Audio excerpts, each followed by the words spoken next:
Bienvenida, bienvenido a Cruda y Mágica Humanidad. Soy Mariona Cabo y en el episodio de hoy te comparto algunas reflexiones sobre la autenticidad. Reflexiones que surgieron el pasado fin de semana mientras estaba en la montaña. Reflexiones que grabé con el móvil. Te voy a dejar un enlace en la descripción de este episodio al post de Instagram, donde podrás ver las fotos del lugar en el que grabé y una segunda parte grabada ya desde la habitación del hotel. Así que nada, sin más introducción, te dejo con este episodio. Espero que lo disfrutes. Me encuentro aquí sentada en medio de un prado en la Vall de Núria. Hemos venido aquí a pasar el fin de semana con mi pareja. Bueno, hemos alargado un poco más porque hoy es lunes cuando estoy grabando este episodio. Y justo él ahora se ha ido a hacer una ruta un poco más larga. Yo me he quedado aquí porque ayer hicimos ya una excursión bastante fuerte y no estoy tan en forma. Así que he decidido quedarme aquí esperándole, sentada, y estoy aquí escuchando el agua del río, las vacas, algún pájaro, el viento. Justo el otro día también en Barcelona estábamos viendo una entrevista a Kilian Jornet. Es un deportista catalán que compite en carreras de montaña, en esquí de montaña, y que creció en un pueblecito de la montaña, o no sé si incluso en un refugio, muy apartado de la ciudad, y pensaba en cómo sería yo si hubiera crecido aquí en la Vall de Núria, entre montañas, con mucha menos interacción humana, con muchos menos estímulos, sin el ritmo que trae la ciudad. Yo no crecí en Barcelona ciudad, crecí en un pueblo que está a unos 40 kilómetros, pero bueno, aún así no es un pueblo propiamente de montaña, y yo he tenido mucha interacción con la ciudad. Entonces estaba pensando cómo sería yo a día de hoy si hubiera crecido aquí, perdida en los Pirineos catalanes. Esto me hacía recordar también lo que se dice, que somos la suma de las 5 personas con las que más interactuamos. Como para poner ejemplo, ¿no?, de cómo nos influye el entorno y cómo al final, de manera más o menos inconsciente, vamos tomando cosas de las personas más cercanas. Por supuesto, cuando somos niñas, cuando somos niños, de nuestros adultos de referencia, es de ellos, también de la escuela, de la educación que recibimos, de donde aprendemos en gran parte cómo funciona el mundo, de los que copiamos patrones, formas de movernos por la vida.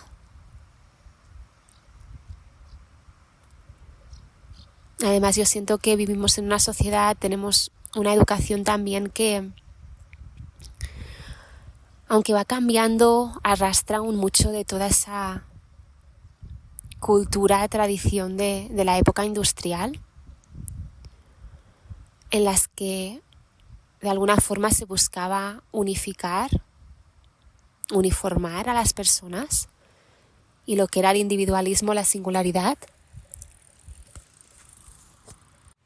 Vale, perdonad que he tenido que hacer... Bueno, he hecho un parón, he puesto el audio en pausa porque ha pasado un hombre en bicicleta y me ha dado un poco de vergüenza. Muy posiblemente voy a dejar, inciso, comentario, muy posiblemente voy a dejar el episodio muy crudo, muy así tal cual esta vez, sin editar. No os edito prácticamente todos los episodios que tenéis hasta ahora en el podcast, pero sí que es verdad que a veces, pues eso, si tengo que hacer algún parón o si hay silencios muy largos, pues recorto esas partes. Pero este episodio de hoy creo que lo voy a dejar así, tal cual, sin más pretensión que simplemente la de ser, ¿no? Un poco inspirada por el entorno en el que lo estoy grabando, por esta montaña cruda, real, simplemente, ¿no? Que es como es, pues eso. A ver, continuamos. Estaba diciendo que venimos arrastrando un poco, ¿no? Lo que es la cultura, la tradición de lo que era toda la época industrial, en que ahí la singularidad de las personas quedaba muy, muy camuflada, ¿no? Como que no se le daba valor a eso, ¿no? Y aunque siento que quizás poco a poco va cambiando en algunos aspectos, creo que aún tenemos una educación muy de esa forma en general, ¿no? Muy, muy pensada para esa época industrial y en la que, sin darnos cuenta quizás, pero vamos moldeando a los niños, haciéndoles perder esa autenticidad, esa esencia que les caracteriza y que es tan clara cuando son pequeños. Y esto a mí es una de las cosas que me da mucha pena, me produce mucha tristeza. En los últimos años, en todo el camino que he estado haciendo yo también, en mí misma, digamos, ¿no? De reencontrar qué era importante para mí, de pensar qué camino quería seguir, de tomar decisiones, he estado conectando también mucho con los valores. Y uno de los valores que siento que es más importante para mí a día de hoy es la autenticidad. Porque es que además, también leyendo a Gabor Maté en los últimos tiempos, Gabor Maté es un médico canadiense, bueno, de origen hongarés. Él es judío y vivió, ¿no?, la Segunda Guerra Mundial. Su hombre ya tiene cerca de los 80 años. Y él habla mucho de trauma, de cuáles son las necesidades de la infancia. Está luego también especializado en adicciones, ha hecho mucha investigación también en enfermedades autoinmunes, en cáncer, relacionándolo todo en cómo está relacionado con esa infancia y con esos traumas que se adquieren sobre todo durante los primeros años de vida. Y habla de que dos de las necesidades básicas que tenemos como humanos son las de pertenecer, las de sentirnos parte de, las de sentirnos aceptadas, parte del grupo, vistas, sobre todo por nuestros adultos de referencia, como niños, pero luego también la de autenticidad. La autenticidad no es algo, lo comenté ya en el capítulo 2, en el capítulo de creatividad, y cómo la creatividad para mí era poner al mundo, sacar al mundo, ¿no? Poner en el mundo esta autenticidad, esta verdad, esta esencia de quiénes somos. Y ahí lo comenté, ¿no? Para mí la autenticidad no es algo banal. No es algo banal y así lo explica también Gabor Maté. Por esto que comentaba, porque al final es quienes somos y como humanos es importante podernos mostrar y expresar desde nuestra esencia. Lo que pasa es que puestos a elegir, ¿no? Si nuestra autenticidad molesta, si sentimos que no es bien recibida, si sentimos que no es bien aceptada, sobre todo durante la infancia, puestos a elegir, elegimos el ser aceptados. Y relegamos esta autenticidad a un segundo lugar. Porque obviamente, como niños, necesitamos de esta aceptación y de este cariño y de este amor y de este cuidado de nuestros adultos de referencia para sobrevivir. Luego, con los años, esto no va siendo tan estrictamente necesario, aunque emocionalmente sí que lo necesitamos, pero digamos ya podemos, ¿no?, como alimentarnos por nosotros mismos, desplazarnos, etcétera, cuidar de nosotros mismos, pero emocionalmente sigue habiendo ahí una gran necesidad de sentirme vista, de sentirme validada, de sentirme parte de pertenecer, ¿no? De hecho, el miedo a no pertenecer es uno de los grandes miedos, yo creo, comunes a toda la humanidad. Al menos en mí misma es un miedo que he observado mucho, que siento muy vivo en muchos momentos. Pero bueno, el resumen es que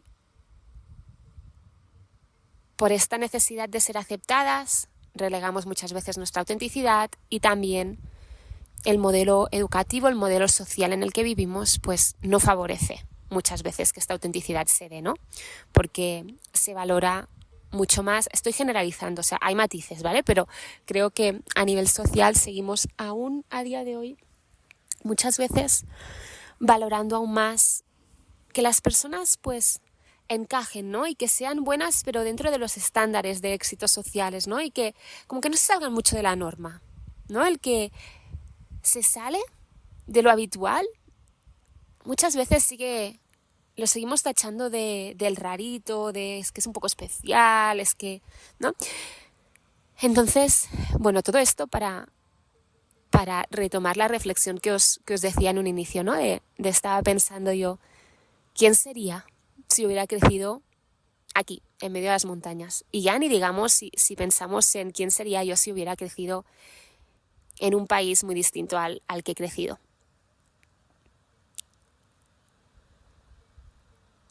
La segunda pregunta que me viene también es, ¿estaría mi autenticidad más presente o menos presente a día de hoy?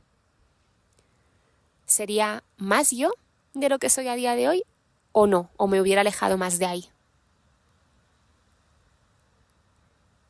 Creo que yo me siento afortunada, al menos de vivir a día de hoy en un lugar y de tener una situación socioeconómica que me permita hacerme todas estas preguntas. Porque obviamente si mis necesidades básicas no estuvieran cubiertas, seguridad, comida, vivienda, no podría estar. O sea, me refiero habría obviamente cosas mucho más importantes de las que preocuparme, ¿no? Que estas. Entonces, por una parte siento gratitud por poder hacerme estas preguntas y por haber tenido el espacio en los últimos años de haber hecho todo un trabajo de quitarle capas a la cebolla. ¿No? Estas capas que siento, como decía, que forman parte del entorno en el que he crecido, para bien y para mal. Para bien y para mal.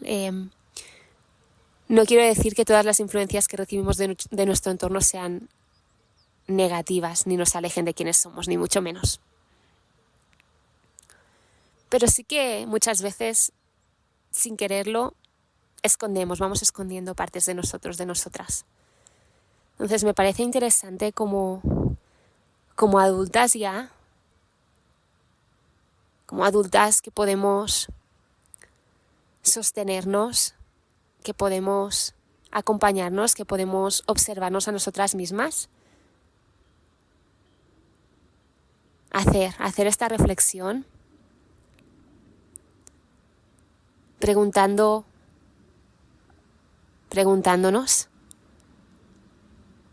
qué partes de mí he dejado relegadas, qué partes de mí han quedado escondidas, qué partes de mí encontraría si empezara a sacarle capas a la cebolla.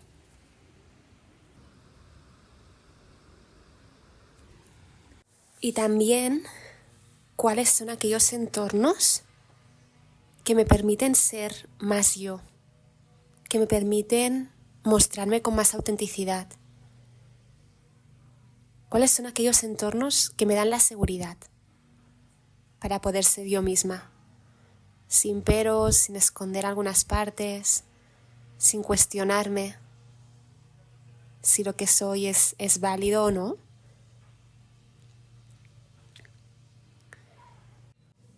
Porque como personas adultas, en muchos casos, tenemos la libertad de poder decidir en qué entornos quiero vivir, con qué personas me quiero relacionar, qué entornos son aquellos que, como decía, me permiten ser más yo y poder tomar decisiones para pasar más tiempo con esas personas en esos entornos. En el episodio número 4 os compartía sobre mi visión de bienestar real a largo plazo. Y ahí hablaba de autoconocimiento, de autocuidado y también de autoliderazgo. Para mí, hacerme estas preguntas, preguntarme qué entornos que tengo a día de hoy en mi vida me están permitiendo, acompañando, sosteniendo en mi autenticidad y cuáles no, es autoconocimiento, pero también sobre todo es autocuidado. Es autocuidado, poder decidir, y es autoliderazgo, poder decidir y tomar acción para, como decía, pasar más tiempo en aquellos entornos que son un sí, que me validan, que me aceptan. Y también, cuando publiqué ese episodio a posteriori, me vino la reflexión de que quizás al escuchar el episodio parecía que todo esto teníamos que hacerlo solas, ¿no? Que hablaba, como os decía, de bienestar que viene de autoconocimiento, de autocuidado, de autoliderazgo, mucho auto. Pudiera parecer que estoy hablando o que estoy compartiendo una visión de bienestar muy individualista, muy de tener que hacerlo solas. Y para nada. Creo que precisamente este es otro de los temas en los que nos hemos confundido un poco en nuestra sociedad actual. Siento que, bueno, los datos son los datos, esto creo que es totalmente objetivo, somos una sociedad cada vez más individualista. La forma de vida, sobre todo de las ciudades, no promueve, no facilita el poder vivir el día a día en este contexto de tribu, ¿no? De sostén social. Muchas veces el día a día, la vida cotidiana queda relegada al núcleo familiar más pequeño. Pero a la vez que somos una sociedad muy individualista, tenemos la mirada muy puesta en el afuera.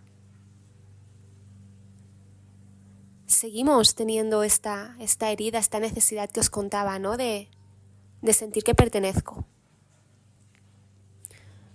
Entonces, aunque en el día a día no esté teniendo estos espacios de sentirme parte de formar parte de un grupo, de estar acompañada por un grupo, seguimos teniendo esta mirada de tomar decisiones en base al que dirán, en base a lo que socialmente está bien o está mal, en base a lo que pensarán de mí muchas veces, en base a lo que aprendí algún día que era lo correcto. ¿No? Nos da miedo salirnos de la normalidad, salirnos de la visión de éxito social. Entonces, sociedad individualista, pero con una mirada muy puesta en el colectivo, en ser aceptada por el colectivo. Y yo siento que la verdadera transformación, el verdadero poder y el verdadero bienestar es darle la vuelta a esto. Es poder buscar espacios grupales, espacios de tribu.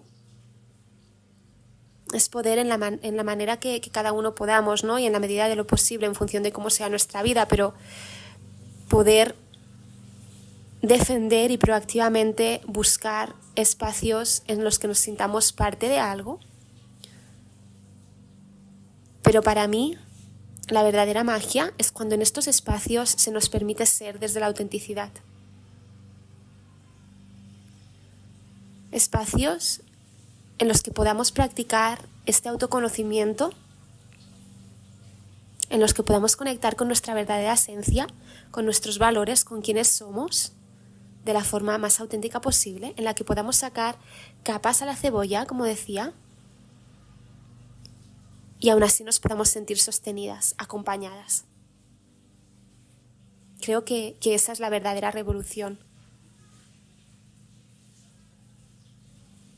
El reconocernos interdependientes, es decir, como personas cada una únicas, independientes, especiales,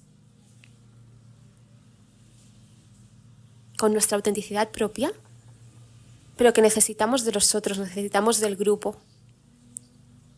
para que nuestras necesidades psicológicas, emocionales, nuestras necesidades humanas, como seres sociales que somos, se vean también cumplidas. Que podemos encontrar este balance entre lo que comentaba Gabor Maté, volviendo a él, que son dos de las necesidades humanas. El poder abrir las alas en mi autenticidad, mostrarme al mundo desde mi autenticidad, a la vez que siento que pertenezco, a la vez que lo hago acompañada. Entonces, bueno, estas son un poco las reflexiones del día de hoy, así un poco randoms, que han empezado desde esa pregunta de ¿quién sería yo, no? Si hubiera crecido en un entorno muy distinto al mío, y que me han llevado a pensar sobre esta autenticidad y a pensar también sobre la necesidad que tenemos todos de pertenecer, de sentirnos parte de. Entonces, para resumir y ya para cerrar, preguntas interesantes que creo que nos podemos plantear. ¿Cómo es hoy mi día a día? ¿Con qué entornos cuento? ¿De qué personas me acompaño? ¿Me suman o me restan en poder caminar cada vez más hacia mi ser más auténtico? ¿Me hacen sentir acompañada, vista, sostenida o no? ¿Hay algo que pueda cambiar? ¿Puedo moverme hacia entornos que me resulten más ricos, más nutritivos, más amorosos, más amables?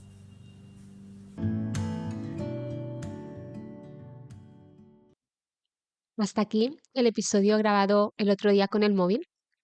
Ahora, al escucharlo, antes de publicarlo, me venía que hay otra reflexión que creo que es importante también incluir, que no hice en su momento, pero que me resulta interesante poder contar con esta bidireccionalidad en la que no únicamente esperamos recibir, sino también damos. En los últimos segundos te planteaba distintas preguntas sobre cómo proactivamente como individuos podemos buscar espacios en los que se respete, abrace, venere nuestra autenticidad, pero creo que es también importante hacernos la pregunta contraria. ¿Cómo nosotros, nosotras, promovemos, respetamos, creamos seguridad para que se den estos espacios para otras personas? ¿Cómo nosotras, nosotros acogemos la autenticidad de los otros?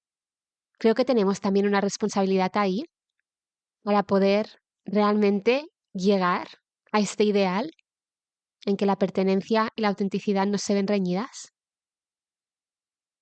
Así que nada, con esta última pregunta ya, ahora sí que doy el episodio por terminado. Como siempre, me encantará leer cómo lo recibes, cualquier reflexión, comentario que te surja. Te doy las gracias por haber escuchado un día más este podcast. Te invito también a que lo puedas compartir, si lo deseas, si así lo sientes, con cualquier persona a la que crees que le podría interesar. Y con esto cerramos por hoy y nos escuchamos muy prontito en un nuevo episodio.